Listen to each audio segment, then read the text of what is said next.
நியாஸ் கி துனியா. எப்படி இருக்கீங்க எல்லாரும்? அல்ஹம்துலில்லாஹ் we all are doing good. என்னடா இந்த வீடியோ ஸ்டார்டிங் இன்ட்ரோவே டிஃப்ரெண்ட்டாக இருக்குன்னு பார்த்தீங்களா? எஸ், நிறைய பேர் வந்து தமிழாக என் டைட்டில் பார்த்து கண்டுபிடிச்சிருப்பீங்க. இந்த வீடியோவில் என்ன பார்க்க போகிறீங்க, என்னவா இருக்க போகுது அப்படின்னு சொல்லிட்டு கெஸ் பண்ணியிருப்பீங்க. ஸோ நீங்கள் கெஸ் பண்ண மாதிரி தான் இந்த வீடியோ இருக்க போகுது. இது வரைக்கும் நம்ம channel just vlog, shorts, cooking recipes நான் எங்கேயாவது ட்ராவல் பண்ணுறேன், நான் ட்ராவல் விலாகாக இருக்கட்டும், அங்கே போய் என்னெல்லாம் சாப்பிட்றேனோ அதுதான் இருக்கும். இது கொஞ்சம் டிஃப்ரெண்ட்டாக இருக்க போகுது. ரொம்ப நாளாக திங்க் பண்ணிக்கிட்டே இருந்தேன், இப்படி ஒரு விலாக் போடணும். வீட்லேயே சொல்லிக்கிட்டே இருந்தாங்க, இந்த மாதிரி விலாக் போடு, டிஃப்ரெண்ட்டாக பண்ணு அப்படின்னு சொல்லிட்டு. சரி, நம்ம நினச்ச நேரத்தில் ஒன்றும் நடக்காது இல்லையா, அதுக்குன்னு டைம் எடுக்கணும், பண்ணணும், ப்ரிப்பேர் பண்ணணும். ஸோ இந்த மாதிரிலாம் இருக்கிறதுனால இன்றைக்கி அதை எக்ஸிக்யூட் பண்ணிடலாம். அதுவும் என்னோடய ஹஸ்பண்ட் ஃபுல் சப்போர்ட் இருக்கிறதுனால தான் இந்த வீடியோ பின்னாடி மேக் பண்ணவே முடியுது. எதனாலனா எனக்கு ஒரு குட்டி ஏஞ்சல் இருக்காங்க, டாக்டர். அவங்கள பார்க்கணும் இல்லையா, நிறைய பேர் ப்ளாகில் ஷார்ட்ஸில் பார்த்துருப்பீங்க. ஸோ அவங்கள ஹஸ்பண்டுக்கு இன்றைக்கி லீவுனால அவங்க மேனேஜ் பண்ணிக்கிறேன், நீ போய் உன்னோட இதை பாருன்னு சொன்னதுனால நான் இப்போ இந்த முடிவை வந்து இன்றைக்கி எக்ஸிக்யூட் பண்ணிடலாம்ப்பா அப்படின்னு சொல்லிட்டு எடுத்திருக்கேன். ஸோ இந்த வ்ளாகில் வந்து என்னோடய ஸ்டோரியை நீங்கள் தெரிஞ்சுக்க போகிறீங்க. விச் மீன்ஸ் நான் யார், என்னோடய லைஃப் ஸ்டைல் எப்படி, நான் எங்கே இருக்கேன், என்ன பண்ணுறேன், என்னோடய எய்ம் என்னான்னு சொல்லிட்டு இந்த வ்ளாகில் நீங்கள் தெரிஞ்சுப்பீங்க. ஸோ என்னுடைய ட்ராவல் பண்ணிய வீடியோவை ஃபுல்லாக பாருங்கள்.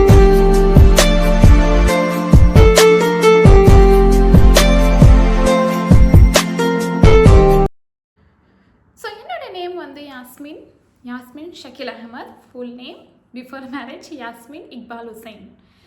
ஸோ என்னோடய பேரண்ட்ஸ்க்கு வந்து நான் தான் first good news. Which means என்னோடய பேரண்ட்ஸ்க்கு வந்து நான் தான் ஃபர்ஸ்ட் பேபி. ஆஃப்டர் மேரேஜ் வந்து கப்பல்ஸ்க்கு ஒரு பெரிய குட் நியூஸ், பெரிய ஹாப்பினஸ்னால் ப்ரெக்னென்ட் ஆகி நமக்குன்னு ஒரு பேபி வரப்போகுது அப்படின்னு தெரிஞ்சுக்கிறதே லைஃப்பில் அது ஒரு பெரிய சந்தோஷம் தான் நினைப்பேன். ஏன்னா அதை நான் ஃபீல் பண்ணியிருக்கேன், அதனால் நான் அதை சொல்கிறேன். எனக்கு இப்போ ஒரு குட்டி ஏஞ்சல் இருக்காங்க இல்லையா, அதனால் சரி அந்த ஃபீல் வந்து லைஃப்பில் நம்ம எவ்வளோ தான் சம்பாதிச்சாலும், ஆசைப்பட்டது பிளேஸ்க்கு போனாலும், சாப்பிட்டாலும் ஃபுல்ஃபில் பண்ணாத, ஈக்குவல் கொடுக்காத விஷயம்னா நம்ம ப்ரெக்னென்ட் ஆகி நமக்குன்னு ஒரு பேபி குட் நியூஸாக வர்றது தான். ஸோ அந்த குட் நியூஸை வந்து மம்மி வந்து டேடிகிட்ட எப்படி ஷேர் பண்ணிக்கணும், எப்படி ஷேர் பண்ணாங்கன்னா, டேடி வந்து அப்ராடில் தான் ஒர்க் பண்ணிகிட்ருக்காங்க அப்போலேருந்து இப்போ வரைக்குமே. ஸோ என்ன இயர்லி ஒன்ஸ் வருவாங்க, அதுவும் 1 மந்த்தாக இருக்கட்டும், 40 டேஸாக இருக்கட்டும், மேக்ஸிமம் 2 மந்த்து தான் இருக்க முடியும். பட் அப்போலாம் அப்படி கிடையாது. இப்போ தான் டெக்னாலஜி நிறையா டெவலப் ஆகி நிறையா இதாக இருக்குது. அப்போ எப்படின்னா என்ன லெட்டர் எழுதி அனுப்பணும், லெட்டர் எழுதி போஸ்ட் பண்ணணும், அண்ட் ரெக்கார்டு சிடியில் வந்து ரெக்கார்ட் பண்ணி அனுப்பணும். அப்படி தான் இருக்கும். இல்லாட்டி யார் வீட்லேயும் எங்கேயும் ஒரு டெலிஃபோன் இருக்கும், ஃபோன் இருக்கும், அந்த மூலிமா தான் கால் பண்ணிப்பாங்க, பேசிப்பாங்க. அதுவும் வீக்லி ஒன்ஸாக இருக்கணும், 2 வீக்லி ஒன்ஸ் இந்த மாதிரி தான் இருக்கும்னு சொல்லுவாங்க.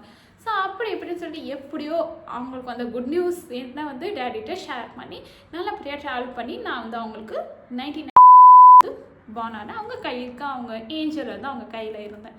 ஸோ ரொம்ப சொல்லுவாங்க, ஃபஸ்ட்டு லைஃப்பில் எங்களுக்கு கொடுத்த ஹாப்பினஸ் குட் நியூஸ்னால் நீ தான் அப்படின்னு சொல்லிட்டு சொல்லுவாங்க. இது வந்து நம்ம எல்லா பேரண்ட்ஸ்க்கும் இருக்கும். ஃபஸ்ட்டு அந்த குட் நியூஸ் கொடுக்குறாங்க, இது வந்து ரொம்ப ஸ்பெஷலாக இருக்கும்னு சொல்லுவோம் இல்லையா, அந்த மாதிரி நானும் அவங்களுக்கு இருந்தேன்.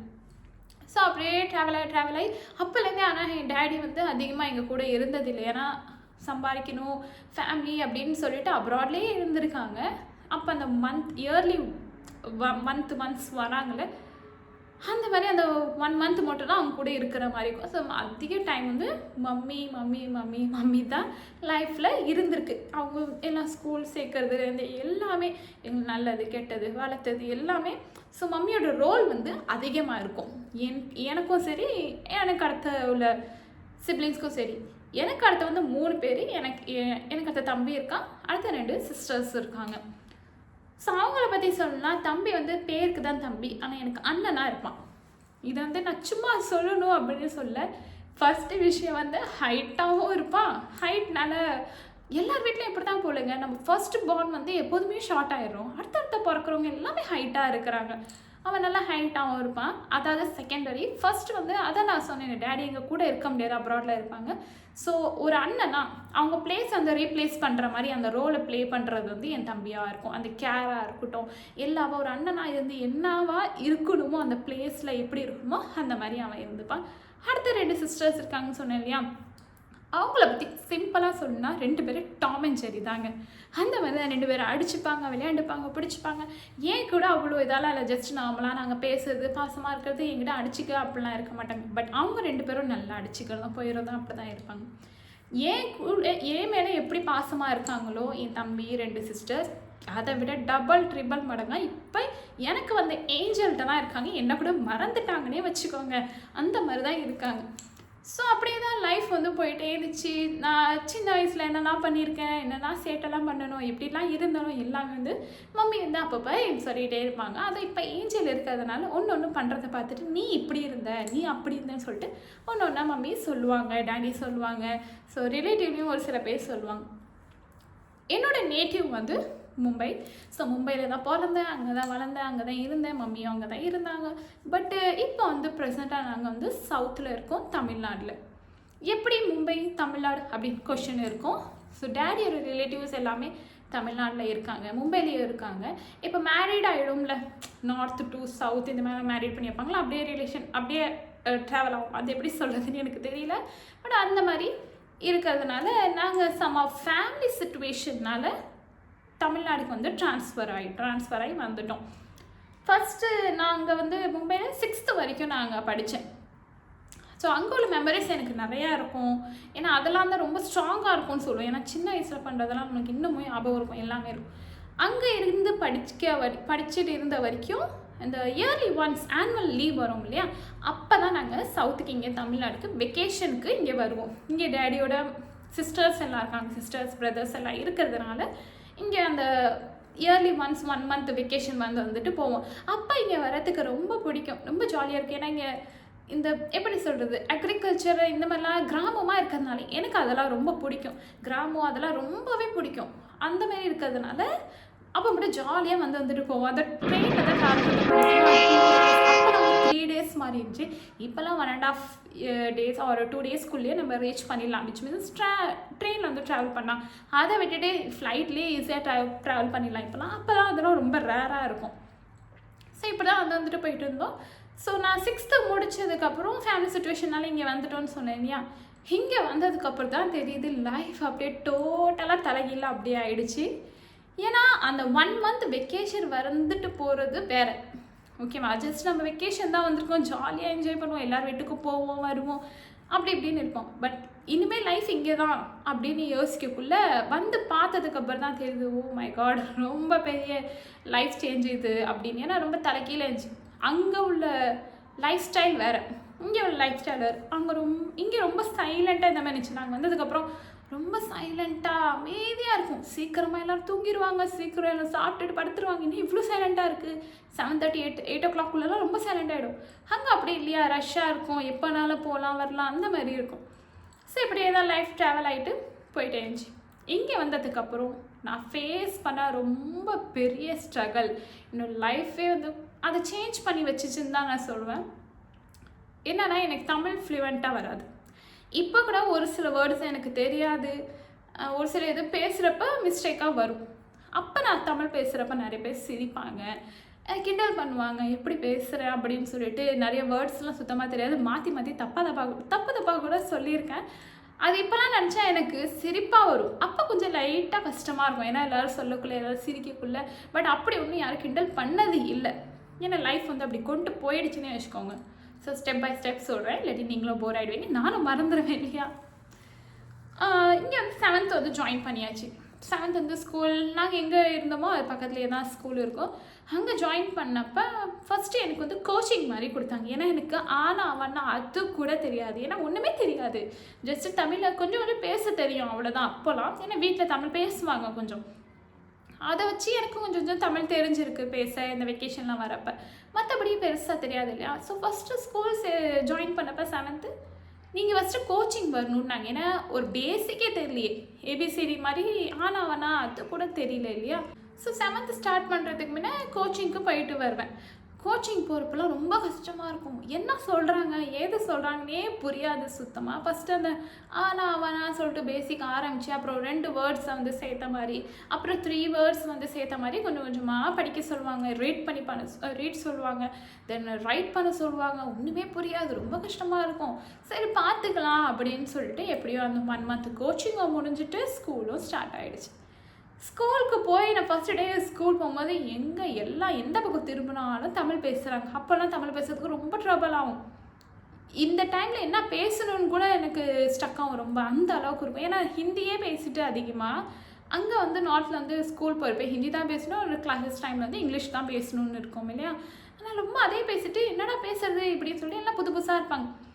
அப்போ கூட ஒரு ஃப்ரெண்டை வந்து இப்போ கூட அந்த ஃப்ரெண்டு இந்த வீடியோ பார்த்தா அவளுக்கு ஞாபகம் இருக்கும்னு நினைக்கிறேன்.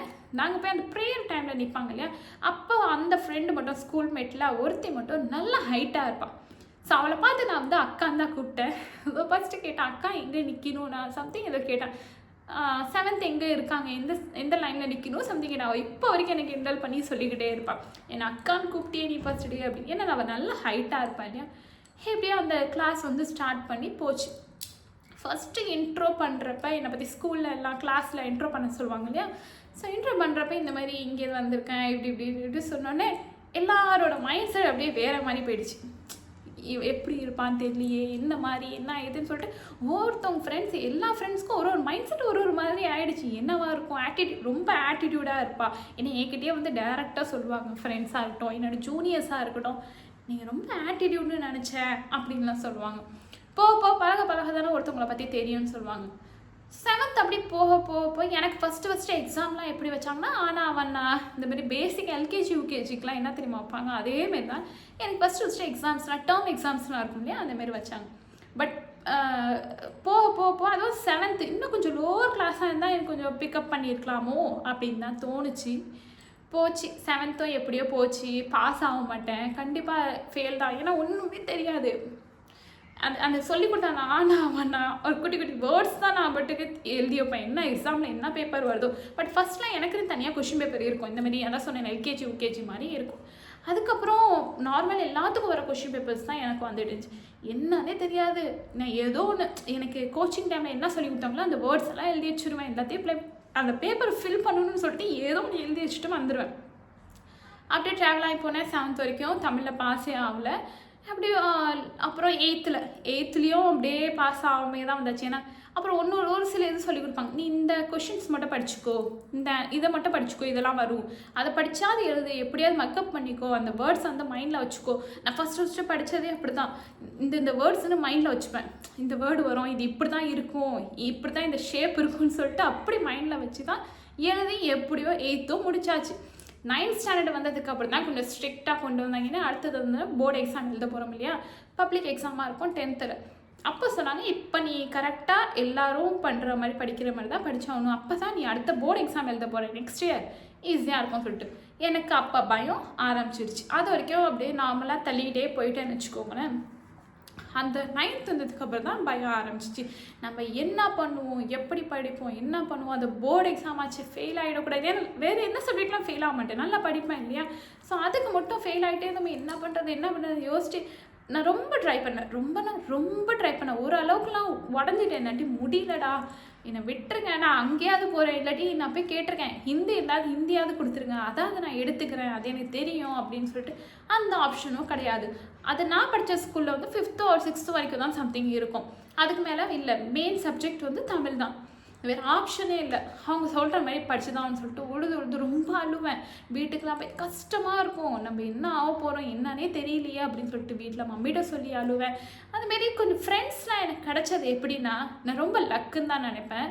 ஏன்னா எந்த ஃப்ரெண்ட்ஸும் வந்து கொஞ்சம் நாள் வரைக்கும் என்ன டிஃப்ரெண்ட்டாக பார்த்தவங்க, அதுக்கப்புறம் வந்து ஒரு நல்ல இதாக பார்த்து எனக்கு அவங்க ரொம்ப கேரிங்காக சொல்லி கொடுக்க ஆரம்பித்தாங்க. நான் பர்டிகுலராக இந்த ஃப்ரெண்ட்லாம் இல்லை, ஃபுல் கிளாஸே எனக்கு சப்போர்ட்டாக இருந்து, விச் மீன்ஸ் என் ஸ்கூல் லைஃப்பை சொல்கிறேன், ஃபுல்லாக சப்போர்ட்டாக இருந்து இப்படி படி, இது ஈஸியாக இருக்கும், இந்த மாதிரி எடுத்துக்கோ, தமிழ் சொல்கிறேன் ரொம்ப ஈஸியாக எடுத்து கொடுத்ததுனால என் ஃப்ரெண்ட்ஸ் எல்லாத்துக்குமே நான் அடிக்கடி சொல்வேன், நீங்களாம் சொல்லிக் கொடுத்தீங்கன்னு சொல்லிட்டு. ஏன்னா ஒன்றா சொல்லிக் கொடுப்பாங்க, இப்படி படி, இந்த வேர்ட்ஸ் வந்து ஞாபகம் வச்சுக்கோ, இது மாதிரி ஞாபகம் வச்சுக்கோ அப்படின்னு சொல்லிட்டு க்ளூ வேர்ட்ஸை கொடுத்து ஞாபகம் பண்ணி எப்படியோ கொண்டு அந்த 9thலேயும் பாதி தாண்டினதுக்கப்புறம் 9th முடிச்சுட்டு 9th பாஸ் பண்ணிட்டேன். எப்படியோ அந்த ஆனுவல் எக்ஸாம் இருக்கும்ல, எப்படியோ பாஸ் பண்ணியாச்சு. இந்த கொஷின்ஸ் மட்டும் படி அப்படின்னு சொல்லி பாஸ் பண்ண வச்சுட்டாங்க.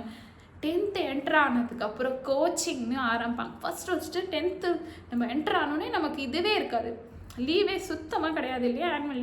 அப்போ அது கோச்சிங் தான் நம்மளை கூப்பிடும். கோச்சிங் கூப்பிட்றப்ப எடுத்தோடனே கிளாஸ் எடுக்க ஆரம்பிச்சிடுவாங்க. ஃபஸ்ட்டு இந்த கிளாஸ்லாம் எடுக்கும்போது எனக்கு எப்படி இருக்கும்னா, அவங்க சொல்கிற வேர்ட்ஸ் வந்து எனக்கு புரியாது. என்ன தமிழில் பேசுகிறாங்க, பியூர் தமிழ் எனக்கு இப்போ வரைக்குமே பியூர் தமிழ் புரியாது. இப்போ நார்மலாக இப்போ நான் பேசுகிற மாதிரி நார்மலாக பேசினா அண்டர்ஸ்டாண்ட் பண்ணிப்பேன் போய்ப்பேன். அவங்க என்ன சொல்கிறாங்க,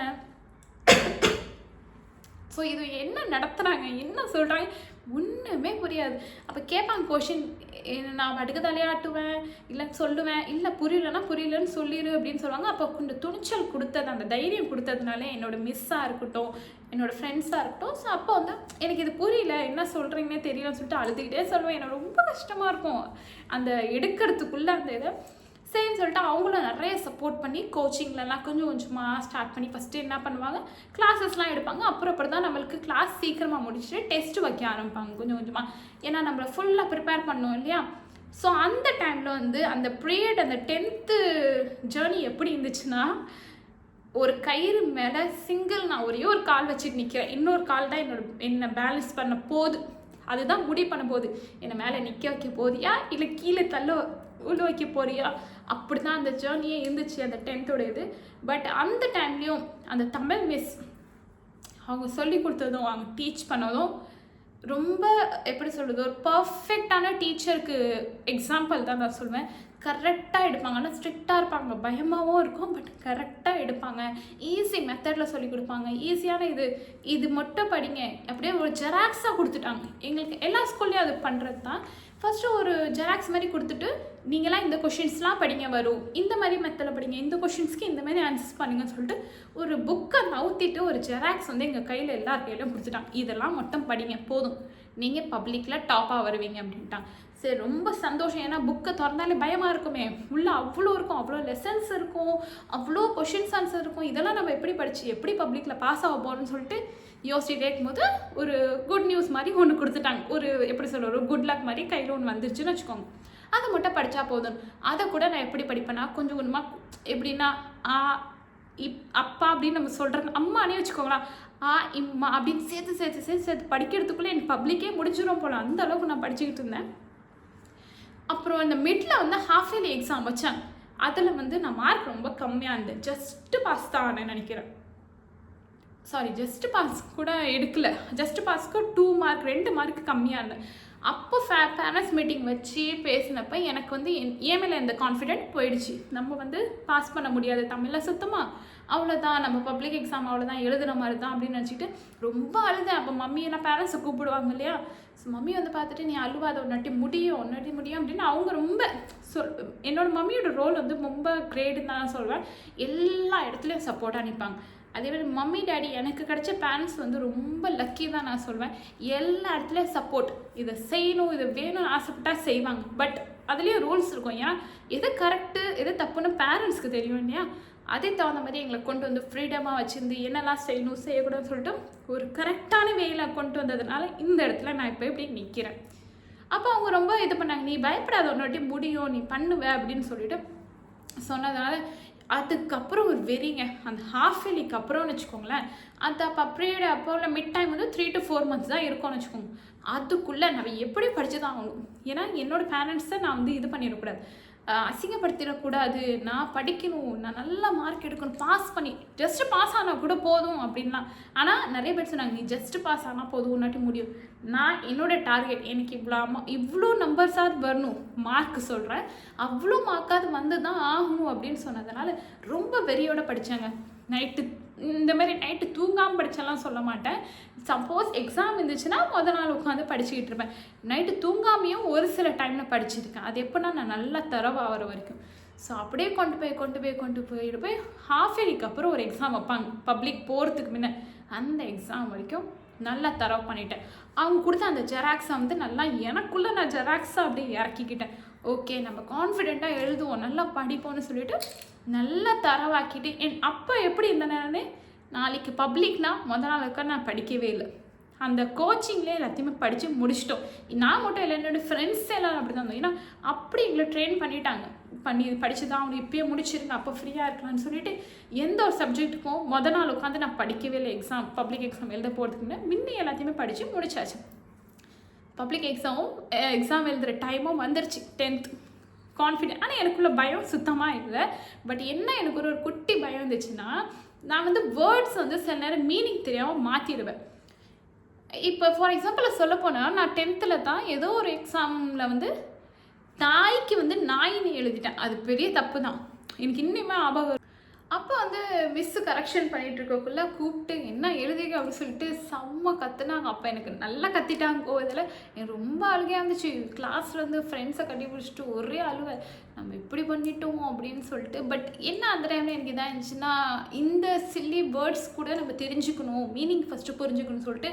ஆனால் 10th நான் பாஸ் பண்ணது மீனிங் புரிஞ்சிக்காமல் மகப் பண்ணி இந்த கொஷினுக்கு இதுதான் எழுதணும்னு சொல்லிட்டு கொஞ்சம் மீனிங் மட்டும் புரிஞ்சுக்கிட்டேன். ஏன்னா அது ஸ்டோரியாக நம்ம மைண்டில் வச்சுக்கிட்டோம்னா எழுதுகிறப்ப ஈஸியாக இருக்கும்னு சொல்லிட்டு ஃப்ரெண்ட்ஸ்கிட்ட கேட்டு இதோட ஸ்டோரியை சொல்லுங்கள், இதுக்குள்ளே ஆன்சரை இப்படி எக்ஸ்பிளைன் பண்ணுங்கன்னு கேட்டு எப்படியோ 10th பப்ளிக் எக்ஸாம் போய் உட்காந்தாச்சு. அந்த பப்ளிக் எக்ஸாம் உட்காந்துட்டு கொஷின் பேப்பர் கொடுக்கறதுக்கு முன்னாடி மைண்டில் என்ன தெரியுமா, நம்ம படித்தது மட்டும் தான் வரணும், வேறு எதுவும் வரக்கூடாது. ஏன்னா எல்லாருமே அதான் நாங்கள் படிச்சிருந்தோம், எங்களுக்கு கொடுத்தது என்னவோ அதான் வரணும், வேறு எதுவும் வந்துடக்கூடாது. புதுசாக கேட்டுட்டாங்கன்னா நம்மளாடி எழுத முடியாதே அப்படின்னு சொல்லிட்டு. அப்போ கூட நான் எப்படி படிப்பேன்னா, 2 மார்க் உள்ளதாக இருக்கும், 5 மார்க்ஸ் உள்ளதாக, இந்த மாதிரி தான் படிச்சுக்கிட்டு இருப்பேன். அந்த 10 மார்க் 20 மார்க்குக்கெலாம் வரும் தெரியுமா, அதெல்லாம் படிக்க முடியாது. ஏன்னா ரொம்ப பெருசாக இருக்கும். இதெல்லாம் எப்படி நம்ம பைஹார்ட் பண்ணுறது அப்படி சொல்லிட்டு யோசிச்சு, அதோ திருக்குறள் எழுதி அதோட பொருள்லாம் எழுதுறது இருக்கும் இல்லையா, அதுலேயே ஒரு 2-3 திருக்குறளாக சம்திங் ஏதோ தான் நான் படிச்சுக்கிட்டேன். இது வந்தால் நான் எழுதுவோம், இல்லைன்னா விட்டுருவோம். லக்காக நான் என்ன படிச்சனோ வந்துச்சு. ஆனால் ஒரு இது மட்டும் வரல. அதுக்கு ஏதோ சம்திங் நான் அட்டன் பண்ணேன்னா என்னன்னு தெரியல. பப்ளிக் எக்ஸாமை முடிஞ்சிட்டு ரிசல்ட்டுக்கு வெயிட்டிங் பண்ணுறப்ப நம்ம பாஸ் ஆகிடுவோன்னு எனக்கு தெரியும். எனக்கு அந்த கான்ஃபிடென்ட் இருக்குது, நான் பாஸ் ஆகிடுவேன். பட் என்ன மார்க் வரும்னு சொல்லிட்டு நான் கிளாஸில் ஒரு இதாக சொன்னேனோ, நான் இப்போ 10th படிக்கும்போது நான் இந்த மாதிரி தான் வருவேன்னு சொல்லலை. ஆனால் எனக்கு என்ன கான்ஃபிடென்ட் இருந்துச்சுன்னா, நான் 50 தாண்டிடுவேன். அந்த கான்ஃபிடென்ட் எனக்கு நல்லாவே இருந்துச்சு. 100% நான் 50 க்ராஸ் பண்ணிடுறேன். அதே மாதிரி நல்லா மார்க் எடுத்து 50 எல்லாம் நல்லா க்ராஸ் பண்ணி எனக்கு என்னமோ அந்த மார்க் எடுத்ததே நான் தான் ஃபஸ்ட்டு, ஸ்டேட் ஃபஸ்ட்டே நான் தான் அப்படின்னு சொல்லிட்டு எனக்கு ஒரு ஃபீல் வந்துடுச்சு. ஏன்னா தமிழில் பாஸ் ஆகி நம்ம இவ்வளோ மார்க் எடுத்துட்டோம்பா அப்படின்னு சொல்லிட்டு எனக்கு ரொம்ப பெரிய விஷயமா இருந்துச்சு. ஸ்கூல்லையும் எல்லாருமே சந்தோஷப்பட்டாங்க. மிஸ்ஸாக இருக்கட்டும், மேமாக இருக்கட்டும், என்னோட ஃப்ரெண்ட்ஸாக இருக்கட்டும், ரொம்ப சந்தோஷப்பட்டாங்க. நம்மளாட்டி இவ்வளோ முடிஞ்சிருக்கா அப்படின்னு சொல்லிட்டு எனக்கு அந்த கான்ஃபிடென்ட் ரொம்ப டபுள் ட்ரிபிள் ஆகிடுச்சு. அடுத்து 11th நம்ம நார்மலாக தான் போச்சு. 10th நம்ம பாஸ் பண்ணிட்டோம். இதுக்கப்புறம் என்ன 11th 12th தானே பார்த்துக்கலாம் அப்படின்னு சொல்லிட்டு கேஷுவலாக அப்படியே போயிட்டு இருந்துச்சு. நல்லா ஜாலியாகவும் இருந்தோம். 11th தான் ஒரு இதாக வந்துடும் தெரியா, நம்ம ஹையர் கிளாஸ் வந்துடும் சொல்லிட்டு அந்த ஒரு இதில் நான் என் ஃப்ரெண்ட்ஸ் எல்லாருமே ஜூனியர், இப்போ ஜூனியர்லாம் நம்ம அக்கான்னு கூப்பிட்றாங்களே அப்படின்னு சொல்லிட்டு ஒரு இது வந்துடும். அப்படியே போயிட்டு 10th 12th லைஃப்லாம் ரொம்ப சூப்பராக இருக்கும். நல்லா என்ஜாய் பண்ணுவோம் ஃப்ரெண்ட்ஸோடு. ஒவ்வொருத்தவங்க ஃப்ரெண்ட்ஸ் வீட்டுக்கு நாங்கள் போவோம் வருவோம். இந்த வீக் நீங்கள் உங்கள் வீட்டுக்கு போனால் நெக்ஸ்ட் வீக் நம்ம வீட்டுக்கு நான் வரணும்னு சொல்லிட்டு இல்லை கேங்காக செட் ஆகி இந்தமாரி போவோம். அப்புறம் 12th வரும்போது ஒரு எமோஷ்னல் ஸ்டார்ட் ஆகிடும். எனக்கு ரொம்பவே எமோஷனல் ஸ்டார்ட் ஆகிடுச்சு. பட் என் கிளாஸில் ஏன்னா ஃபேர்வெல் அவ்வளோதான் முடிஞ்சுட்டு அடுத்த யார் எங்கே காலேஜ் போகிறேன், அடுத்த யாராவது படிக்க போகிறோம்னான்னு தெரியல, இல்லை அடுத்த யாருக்காவது மேரேஜாக அது கூட தெரியாது. அதுக்கப்புறம் நம்ம மீட்டும் பண்ண முடியாது இல்லையா. அப்போ நான் சொன்னது நான் எல்லாரோடையும் ரொம்ப அட்டாச் ஆகிட்டோம். கிளாஸே நாங்கள் ரொம்ப க்ளோஸ் ஆகிட்டோம். அந்த 10th அப்பர்லேருந்து ரொம்ப க்ளோஸ் ஆகிட்டோம்.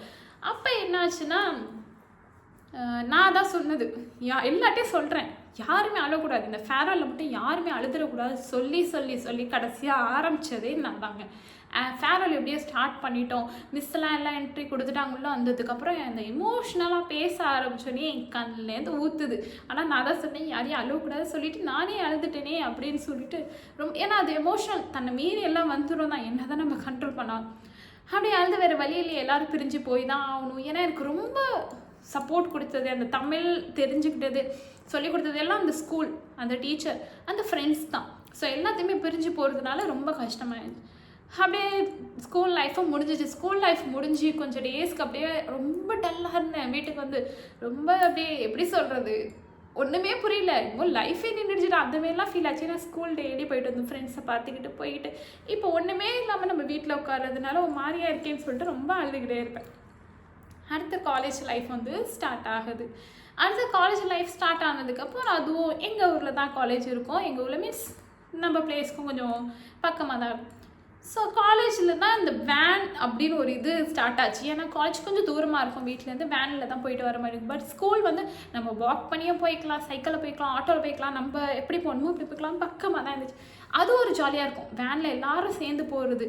அந்த காலேஜ்க்கு ஃபஸ்ட்டு உள்ளே போனப்போ அப்படியே வெல்கம் பண்ணுறது அப்படியே ரொம்ப டிஃப்ரெண்ட்டாக இருந்துச்சு. ஒரு வெல்கமிங் இது வைப்பாங்களா ப்ரோக்ராம், ஃப்ரெஷர்ஸ், இது டக்குன்னு இப்போ வரல, மறந்துருச்சு. ஸோ அந்த ப்ரோக்ராம்க்குமே எல்லா சீனியர்ஸ் எல்லாருமே அப்படி வெல்கம் பண்ணாங்க, நல்லா பார்த்துக்கிட்டாங்க. கேம்ஸ் ப்ரோக்ராம்ஸ்லாம் வச்சு நல்லா என்கரேஜ் பண்ணாங்க. அப்பயே ஓகே ஜாலியாக இருக்கலாம் காலேஜில். ஆனால் ஸ்கூல்லலாம் என்ன தெரியுமா சொல்லுவாங்க, இப்போ கஷ்டப்பட்டு படிச்சுக்கோங்க, அப்புறம் காலேஜ் போனால் ஃப்ரீயாக இருக்கலாம், ஜாலியாக இருக்கும்னு சொல்லுவாங்களே. நான் சொல்கிறேன், இப்படி யாருமே நம்பாதீங்க. ஜஸ்ட்டு நம்ம நல்லா படிக்கணும்னு சொல்லிட்டு தான் அது சொல்லுவாங்க. பட் ஆனால் காலேஜில் ஃப்ரீயாக இருக்கலாம். பட் என்னதான் அங்கேயும் நம்ம படித்தா தான் நம்ம பாஸ் பண்ண முடியும். அங்கேயும் போய் டிசிப்ளினாக இருந்தால் தான் நல்ல பேர் வாங்கிட்டு அந்த காலேஜ் விட்டு வெளியே வர முடியும் இல்லையா? ஸோ நம்ம போய் அங்கே அப்படியே ஃப்ரீயாக இருக்கலாம்னு நினச்சி யாருமே நினைக்காதீங்க. உங்கள் டிசிப்ளினில் நீங்கள் இருந்தாலே போதும். ஸோ அங்கே காலேஜ் போனதுக்கப்புறம் அங்கே நியூ ஃப்ரெண்ட்ஸ். அங்கே என்ன ஆச்சுன்னா, நான் எடுத்த டிகிரி கோர்ஸு அந்த கிளாஸில் நான் மட்டும் தான். நாங்கள் ஸ்கூல் மேட்ஸ் எல்லாமே ஒரு காலேஜ் போய் சேர்ந்தோம். எல்லாரும் இல்லை, கொஞ்சம் பேர் ஸ்ப்ரெட் ஆகி 2-3 காலேஜில் போனோம். அதில் நான் போனதில் வந்து நான் மட்டும் அது தனியாக அந்த கோர்ஸ்க்கு போய் ஜாயின் பண்ணியிருக்கேன். யாருமே அப்போவே அழுகையாக வரும். எனக்கு பக்கத்து கிளாஸில் தான் என் ஸ்கூல் மேட்ஸ்லாம் இருப்பாங்க. அந்த கொஞ்சம் கேப், இப்போ மிஸ் இல்லை கிளாஸ்லன்னா ஓடி போய் அந்த கேப்பில் அந்த ஃப்ரெண்ட்ஸோட உட்காந்துக்கிறதோ பேசிக்கிறதோ இன்டர்வல் டைம்லேயும் அந்த மாதிரி தான் இருப்பேன். மற்ற டைமில் எங்கேயும் மீட் பண்ணவே முடியாது. எல்லாருமே புது ஃப்ரெண்ட்ஸாக இருப்பாங்க இல்லையா? கொஞ்சம் நாளைக்கு கொஞ்சம் அழுகையாக இருந்துச்சு. சே, நம்ம இந்த கோர்ஸ் ஏன் எடுத்தோம், ஃப்ரெண்ட்ஸ் இருக்கிற இதில் எடுத்துருக்கலாமே அப்படின்னா வேறு யோசிப்பேன். பட் நம்ம லைஃப் நம்ம தான் பார்க்கணும் இல்லையா? அவங்களுக்காக நம்ம போனோம்னா அடுத்து நம்ம லைஃப் யார் பார்ப்பா? ஸோ நான் ஃபஸ்ட்டு படிக்கணும்னு ஆசைப்பட்டது வேறு, சேர்ந்தது வேறு. ஏன்னா அப்படியே மாறிடும். நம்ம நினச்சிருப்போம், அது படிக்காமல் போயிடும். அது படிக்க முடியலன்னு வச்சுக்கோங்களேன். படிக்க முடியல, அப்போதைக்கு அந்த இன்ட்ரெஸ்ட் வந்து என்னை விட்டு போயிடுச்சு. நான் நினச்சது சரி ஓகே இதுதான், இதை சேருவோன்னு சொல்லிட்டு ஃபைனலாக போய் சேர்ந்தாச்சு. காலேஜ் லைஃப்பும் நல்லபடியாக போச்சு. எல்லா ப்ரோக்ராம்ஸையும் கலந்துக்கிட்டு ஃப்ரெண்ட்ஸோட என்ஜாய் பண்ணிக்கிட்டு இந்த மாதிரி தான். அது ரொம்ப ஸ்பெஷல் மூமெண்ட் தான். ஆனால் எல்லாத்தோட ஸ்பெஷல் ரொம்ப மெமரபிள்னால் ஸ்கூல் மூமெண்ட் தான். இது நானும் சொல்லுவேன், வீடியோ பார்க்குற உங்களுக்கும் அந்த ஃபீலிங் இருக்கும் தான். கண்டிப்பாக ஸ்கூல் மூமெண்ட் வந்து எல்லாத்துக்கும் ஒரு தனியாக ஒரு பெரிய ஸ்பெஷலாக தான் இருக்கும். அதேமாதிரி காலேஜில் நல்லா ஜாலியாக போச்சு. அரட்டை அடிச்சுக்கிட்டு college meeting which means meet ப்ரோக்ராம்ஸ்லாம் இருக்குல்ல, எல்லாரோட பார்த்துக்கிட்டு பேசிக்கிட்டு கட் அடிச்சுக்கிட்டு போய் ப்ரோக்ராமுக்கு ப்ரிப்பேர் பண்ணிக்கிட்டு போயிட்டு இப்படியே காலேஜ் லைஃப்பும் நல்லபடியாக போயிடுச்சு. அடுத்த கட்டம் என்ன, எல்லார் வீட்லேயும் வந்து வேலைக்கு போகணும் அப்படின்னு சொல்லிட்டு அலோவ் பண்ணிட மாட்டாங்க. இதே அதுவும் ஒரு கேர்ள் வெளியே போய் வேலை பார்க்கணுமா, வேணாம், போகணுமா, இங்கே போகணுமா, அங்கே போகணுமா ரொம்ப யோசிப்பாங்க. பட் என்னோடய வீட்டில் அப்படிலாம் இல்லை. எங்கள் வீட்டில் அப்படி ஆப்போசிட். நம்ம பொண்ணு, அவங்க பொண்ணு மேலே அவங்களுக்கு ஒரு கான்ஃபிடென்ட், நம்பிக்கை இருக்குது. போதும் உனக்கு வேலை பார்க்கணுமா பார். பட் காலேஜ் முடிக்கிற டைமில் எங்களுக்கு அப்போ இது கூட ஃபேர்வெல் கூட நடக்கலை. மார்ச் டைமில் ஃபெப்ரவரி டைமில் கொரோனா ஸ்டார்ட் ஆச்சு. லாக்டவுன் கொடுத்துட்டாங்க. எங்களுக்கு எப்படின்னா, எங்களோட ஃபேர்வெல் இது நடந்துட்டுருக்கு, மீட்டிங் நடந்துட்டுருக்கு. எங்களுக்கு ஃபேர்வெல் என்ன பண்ண போகிறாங்க, ஏது பண்ண போகிறாங்க, நம்மளுக்கு ஒரு எக்ஸைட்மெண்ட் இருக்கும் இல்லையா? என்ன பண்ண போகிறாங்க ஜூனியர்ஸ்லாம், என்ன நாங்களாம் கேட்போம், என்ன பண்ண போகிறீங்க சொல்லுங்களா அப்படின்னு. ஆனால் சொல்ல மாட்டாங்க, எல்லாம் சர்ப்ரைஸாக தானே இருக்கும். அப்போதாக்கா தெரியும்னு சொல்லிட்டு சர்ப்ரைஸாக நம்மகிட்ட வச்சுருந்து எப்படியோ அந்த மீட்டிங்க்குன்னு கொண்டு வராங்க. சொல்கிறாங்க 1 வீக் வந்து 10 days சம்திங் காலேஜ் இருக்காதுன்ட்டாங்க. அந்த 10 days அப்படியே எக்ஸ்டெண்ட் ஆகி அப்படியே ஒரு 1 year அப்படியே இழுத்துருச்சு. அதுக்கப்புறம் என்ன, எக்ஸாம் வந்து வீட்டில் இருந்தால் எழுதுகிற மாதிரி இருந்துச்சு. லாஸ்ட் டைம் வந்து அந்த ஃப்ரெண்ட்ஸை மீட் பண்ணுறதும் இல்லை. ஃபேர்வெல் அப்படின்னா என்னன்னே எங்கள் லைஃப்பில் எல்லாமே போயிடுச்சு.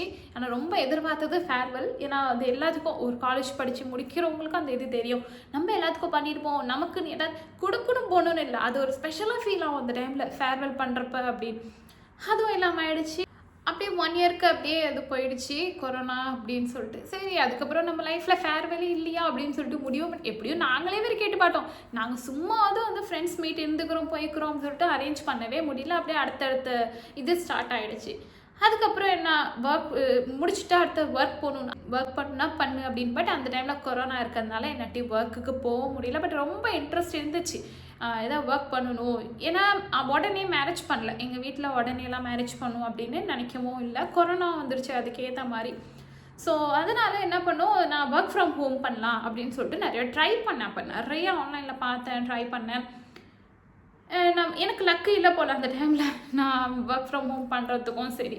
ஸோ அதுவும் எதுவுமே செட் ஆகலை போல். தென் 2021 என்னோடய லைஃப் பார்ட்னர் என்னோடய லைஃப்பில் என்ட்ரான இயர் ஜூன் 6 எங்களுக்கு மேரேஜ் ஆச்சு. அந்த மேரேஜில் நான் எவ்வளோ ஹாப்பியாக இருந்தனோ அதை விட டபுளாக நான் ரொம்ப சேடாக இருந்தேன். ஏன்னா என்னோடய டேடி வந்து என்னோடய மேரேஜில் இல்லை மீன்ஸ் அதான் சொன்னேனே, கொரோனா வந்துச்சு, யாராட்டையும் எங்கேயும் ட்ராவல் பண்ண முடியாமல் ஆயிடுச்சு இல்லையா. ஸோ டேடி வந்து அப்ராடில் இருந்தாங்க, பஹ்ரைனில், சவுதியில் இருந்தாங்க. அங்கேருந்து என் மேரேஜ்க்கு கூட அவங்களாட்டி வர முடியல. அப்படி உள்ள மேரேஜ் எனக்கு வேணாம் அப்படின்னு நான் சொல்லிட்டேன். ஒரு அளவுக்கு வந்து வேணாம். நான் வந்து நிக்கா வந்து சைன் பண்ண மாட்டேன், கையெழுத்து போட மாட்டேன். நான் கையெழுத்து போட்டால் தானே, நான் போட மாட்டேன். எப்போ டேடி வராங்களோ அப்போ தான் நான் கையெழுத்து போடுவேன், அப்போ தான் எங்களுக்கு மேரேஜ்னு சொல்லிட்டேன். பட் எல்லா ப்ரிப்பரேஷனும் போயிடுச்சு. பட் அந்த லாக்டவுன்லேயே எனக்கு மேரேஜ் நடந்தது இருக்கே, அது ரொம்ப என்னோடய மேரேஜ் வந்து யாருமே மறக்க மாட்டாங்க, அந்த மாதிரி தான் நான் சொல்லுவேன். ஏன்னா ஒவ்வொன்று திங்ஸும் வாங்க முடியாமல் யோசிச்சு போனால் ஆன்லைன் ஆப்பர்ச்சுனிட்டி இருந்துச்சு. கொஞ்சம் கொஞ்சம் திங்ஸ் வந்து ஆன்லைன்லேயே பர்ச்சேஸ் பண்ணிக்கிட்டு அண்ட் அப்பப்போ தெரியாமல் காலையிலேயே வந்து ஷாப் ஓப்பன் பண்ணுவாங்க, தெரியாமல் அதை நம்ம சொல்லிச்சோ தெரியாமல் போயிட்டு கொஞ்சம் கொஞ்சம் திங்ஸ் வாங்குவோம். எல்லாமே எப்படியோ கொஞ்சம் கொஞ்சமாக ஷாப் ஓப்பன் பண்ணுறப்ப போய் போய் போய் போய் வாங்கிட்டு. ஆனால் என் மேரேஜ் வரைக்கும் கொஞ்சம் கூட ஒரு ஷாப் கூட ஓப்பன் ஆகலை. எப்பப்போ ஒரு நாள் ஓப்பன் ஆகும்னு சொல்லுவாங்க, அப்போ ஓடி போய் என்ன வேணுமோ அப்போ மட்டும் டக்கு டக்குன்னு வாங்கிட்டு வந்துட்டு இப்படியே தான் லைஃப் போயிட்டே அந்த டைம் வந்து போயிட்டே இருந்துச்சு. ஸோ லாஸ்ட் மினிட் வரைக்கும் நான் ரொம்ப எதிர்பார்த்தேன், டேடி வருவாங்க டேடி வருவாங்க டேடி வருவாங்க. ஏன்னா எங்கள் வீட்டில் எனக்கு தான் ஃபஸ்ட்டு மேரேஜ். ஸோ அவங்களுக்கு நான் ஃபஸ்ட்டு பேபி வேறு. அப்போது எவ்வளோ ட்ரீம் இருந்திருக்கும் ஒரு ஃபாதருக்கு. ஏன்னா ரொம்ப கஷ்டப்பட்டு வளர்த்துருக்காங்க, இந்த அளவு கொண்டு வந்திருக்காங்க. ஏன் அவ்வளோ சம்பாரித்து கஷ்டப்பட்டு ஒரு தனி பர்சனாக சம்பாரித்து மேனேஜ் பண்ணுறது ரொம்ப கஷ்டம். அதான் இப்போ உள்ள காலத்தில் ரொம்பவே கஷ்டம். அதில் எங்களை நல்லா படிக்க வச்சு இந்த மாதிரி ரொம்ப ஸ்ட்ரகிள் பண்ணி எங்களை இந்த அளவுக்கு கொண்டு வந்ததுக்கப்புறம் அவங்களே இல்லைன்னா ரொம்ப சேட். அந்த மூமெண்ட் யாருக்கும் அந்த மூமெண்ட் வரக்கூடாது தான் நான் ப்ரே பண்ணிப்பேன். எல்லா பொண்ணுங்களுக்கும் அவங்க மம்மி டேடி இருக்கணும். ஏன்னா எவ்வளோ கஷ்டப்பட்டு எவ்வளோ ஆசையோடு இருந்திருப்பாங்க. என்கிட்ட ஆனால் காமிச்சிக்கல. என் மேரேஜுக்கு அப்புறம் தான் எங்கள் டேடியை ரொம்ப ஃபீல் பண்ணி அழுதாங்க அப்படின்னு சொல்லிட்டு வீட்டில் எல்லோரும் சொல்லிட்டு இருந்தாங்க. ஆனால் என்கிட்ட காமிச்சிக்கல. என்ன பண்ணுறது, அது ஒரு ரொம்ப இப்போ என் லைஃப்பில் ஏதாவது கேட்டாங்கன்னா ரீவைண்ட் பண்ணி இந்த இடத்துக்கு போகணும் அப்படின்னு யாரும் என்கிட்ட கொஷின் கேட்டாங்கன்னா நான் ரீவைண்ட் பண்ணி என்னோடய மேரேஜில் போயிட்டு என்னோடய டேடியை கொண்டு வந்து வைக்கணும் அந்த இடத்துல. அது மட்டும் தான் என்னோடய ட்ரீம். அதுக்கப்புறம் எங்கள் லைஃப் நாங்கள் 2 பேரும் எங்கள் லைஃப் வந்து நல்லபடியாக ஸ்டார்ட் பண்ணிட்டோம். நல்லபடியாக இப்போ போயிட்டுருக்கு. அதுக்கப்புறம் வந்து 2023 வந்து ஒரு குட்டி ஏஞ்சல் எங்கள் லைஃப்குள்ளே வந்தாங்க. ரொம்ப பெரிய கிஃப்ட் எங்கள் லைஃப்க்குன்னா அவங்க தான். இப்போ அவங்கள வச்சு தான் எங்கள் லைஃபே இருக்குது அப்படின்னு தான் எங்கள் லைஃப் இப்போ போயிட்டே இருக்குது. அல்ஹம்துலில்லாஹ் நல்லபடியாக இருக்கும். ஸோ இதான் என்னோடய குட்டி ஸ்டோரி. இதில் நான் வந்து யூடியூப் எப்படி ஸ்டார்ட் பண்ணேன், எதனால் ஸ்டார்ட் பண்ணேன், எதுக்கு இந்த சடன் இது வந்துச்சுன்னு சொல்லிட்டு அது ஒரு அடுத்த வீடியோவாக இருக்கும். அடுத்த பிரின்சஸோட ஸ்டோரியும் கண்டிப்பாக வரும். அவங்கள பற்றி தான் பார்த்துக்கிட்டே இருப்பீங்க. அவங்களோட ஃபஸ்ட்டு வீடியோ பர்த்டே விளாக் கூட போட்டிருப்பேன், அதை கூட செக் அவுட் பண்ணி பாருங்கள். அண்டு இப்போ என்கிட்ட யாராவது கேட்டாங்கன்னா உனக்கு என்ன ட்ரீம் அப்படின்னு கேட்டாங்கன்னா இப்போ என்னோடய ஹஸ்பண்ட், எனக்கு கிடச்ச ஹஸ்பண்ட் ரொம்ப பெஸ்ட்டுன்னு தான் நான் சொல்லுவேன். என்னோடய பேரண்ட்ஸ் மாதிரியே என்னோடய ஹஸ்பண்ட் எனக்கு லக்கு ரொம்ப பெஸ்ட்டு. ஏன்னா ரொம்ப சப்போர்ட் எல்லா விஷயத்துலையும். இது பண்ணுவான்னு கேட்டால் பண்ணு, இதை இப்படி செய்யணும் தான் சொல்லுவாங்க. எதுலையுமே எனக்கு ஸ்ட்ரபலாக இருந்ததே இல்லை. எந்த இடத்துல நிற்கிறோமோ எல்லா இடத்துலையும் நின்றுருக்காங்க. மேரேஜ் ஆனதுலேருந்து இப்போ வரைக்குமே. இப்போ கூட அந்த பிரின்சஸ் அவங்க பார்த்துக்கிட்டனால தான் இப்போ நான் இந்த விலாகை எடுத்துக்கிட்டு இருக்கேன். அதை விட்டு தான் எடுக்கிறதா இருக்குது. ஸோ இப்போ கூட கொஞ்சம் நேரம் இப்போ பிரின்சஸை பார்த்துட்டு வந்து திரும்ப இந்த வீடியோவை கண்டினியூ பண்ணிகிட்ருக்கேன். இப்போ என்கிட்ட யாராவது ஒரு பெரிய ட்ரீம் என்ன அப்படின்னு கேட்டாங்கன்னா ஒரே ட்ரீம் தான் வச்சுருக்கேன். விச் மீன்ஸ் 2-3 ஒன்றாவே சுருக்கி சொல்லிடுறேன்.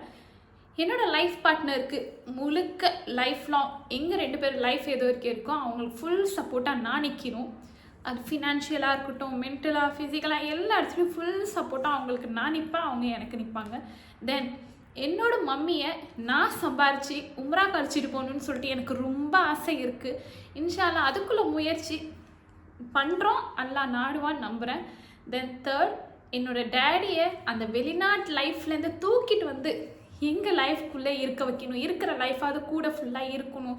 ஏன்னா அந்த இயர்லி மந்த் மட்டும் தான் இருப்பாங்க, ஒரு மந்த், அதுக்கப்புறம் இருக்க மாட்டாங்க. எங்களை விட்டுட்டுங்க மம்மி கூட இருக்கணும் இல்லையா. ஸோ எங்கள் டேடிக்கு ஒரு குட்டியான பிஸ்னஸ் வச்சு கொடுத்துட்டு அவங்கள வந்து எங்கள் ஃபேமிலியோடய அங்கே இருக்க வைக்கணும்னு சொல்லிட்டு இப்போ தான் இந்த ட்ரீம் வந்து எனக்கு இருக்குது. வேறு எந்த ஒரு ஆசையும் எனக்கு கிடையாது. இந்த 3 பர்சனோடு இப்படி இருக்கணும், அவ்வளோதான். என் ஹஸ்பண்டுக்கு ஃபுல் சப்போர்ட்டாக நான் இருப்பேன். ஸோ என்னடி முடிஞ்ச அளவுக்கு என்னெல்லாம் பண்ண முடியுமோ அதை நான் பண்ணிட்டு தான் இருக்கேன். அதுலேயே உங்களையும் என்டர்டெயின் பண்ணுறதுக்காக அப்பப்போ வீடியோஸும் மேக் பண்ணி போட்டுட்ருக்கேன்.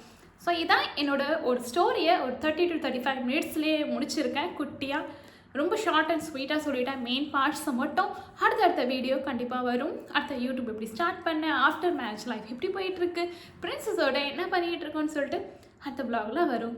ஸோ இதோட இந்த vlog வந்து கம்ப்ளீட் பண்ணிக்கலாமா? நெக்ஸ்ட் vlogல மீட் பண்ணலாம். Have a good day. அஸ்ஸலாமு அலைக்கும். Thanks for watching.